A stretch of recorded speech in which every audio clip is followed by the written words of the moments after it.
Groupe Pelou, l'immobilier bien plus encore présente. Osez investir. Thomas Binet.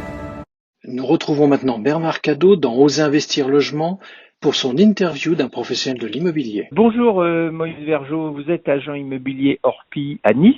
Vous êtes également le responsable du groupement local d'Orpi. Au fait, c'est combien d'agences Orpi sur Nice et la région ? Bonjour. Alors sur Orpi Côte d'Azur, nous sommes 80 agences de Sainte-Maxime à Menton. D'accord. Et votre marché niçois, vos activités, parce que je crois savoir que vous exercez plusieurs métiers en même temps dans l'immobilier ? Oui, alors moi je suis effectivement basé à Nice et dans la vallée du Paillon à côté de Nice, et j'exerce les métiers de gestion, location et transaction. Et j'imagine qu'en ce moment, c'est plus compliqué avec la transaction immobilière. Il y a quand même toujours une activité sur la gestion. Oui, alors heureusement la gestion locative continue. La majeure partie des gens payent leur loyer et ça c'est une bonne chose.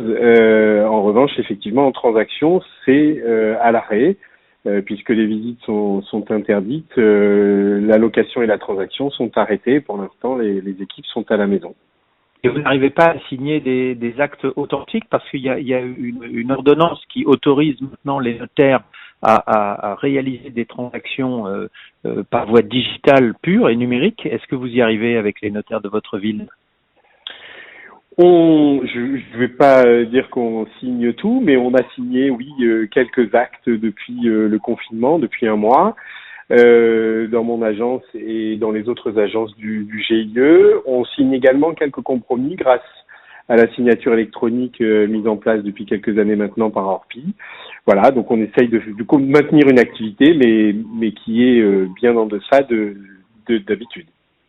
Oui, parce qu'en fait, les projets immobiliers des Français ne sont pas abandonnés, ils sont plutôt différés, ils sont mis entre parenthèses en attendant le fameux redémarrage. Oui, c'est tout à fait ça. Les gens sont en attente. Certains même voudraient pouvoir faire des visites. Bon, ce n'est pas possible, mais voilà, ils le demandent. On les met donc en attente pour la reprise que nous espérons au 11 mai. Mais effectivement, les projets sont toujours là. Ma collaboratrice de la location me disait ce matin qu'elle avait reçu une 50aine de contacts pendant le week-end pascal, et donc qu'elle allait les traiter et les mettre en attente. Alors justement, vous évoquez la date du 11 mai. Ça va se passer comment chez vous, ce redémarrage et la fin du confinement ? J'imagine que vous avez échafaudé des stratégies pour redémarrer. Alors, on espère pouvoir reprendre surtout les visites à compter du 11 mai, que ce soit location comme vente.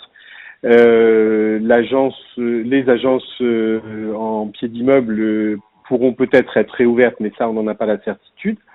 En attendant, on est en train de s'organiser, commander un certain nombre de masques, de gel hydroalcoolique, de gants pour l'ensemble de nos équipes et de nos clients d'ailleurs aussi, pour pouvoir réaliser les visites en toute sécurité pour tout le monde. Eh bien, écoutez, Moïse Vergeot, merci beaucoup. Je vous souhaite un très bon redémarrage post-11 mai et je vous remercie de m'avoir accordé un petit peu de temps aujourd'hui. Merci beaucoup, merci Bernard, à très bientôt. Merci Bernard Cadot. Besoin d'un spécialiste en immobilier ? Depuis plus de 50 ans, le groupe Pelou est le partenaire de toutes vos opérations immobilières. Avec 3 structures complémentaires qui vous apportent des solutions immobilières sur mesure. Besoin d'informations ? Retrouvez-nous sur groupepelou.com. Groupe Pelou, l'immobilier et bien plus encore.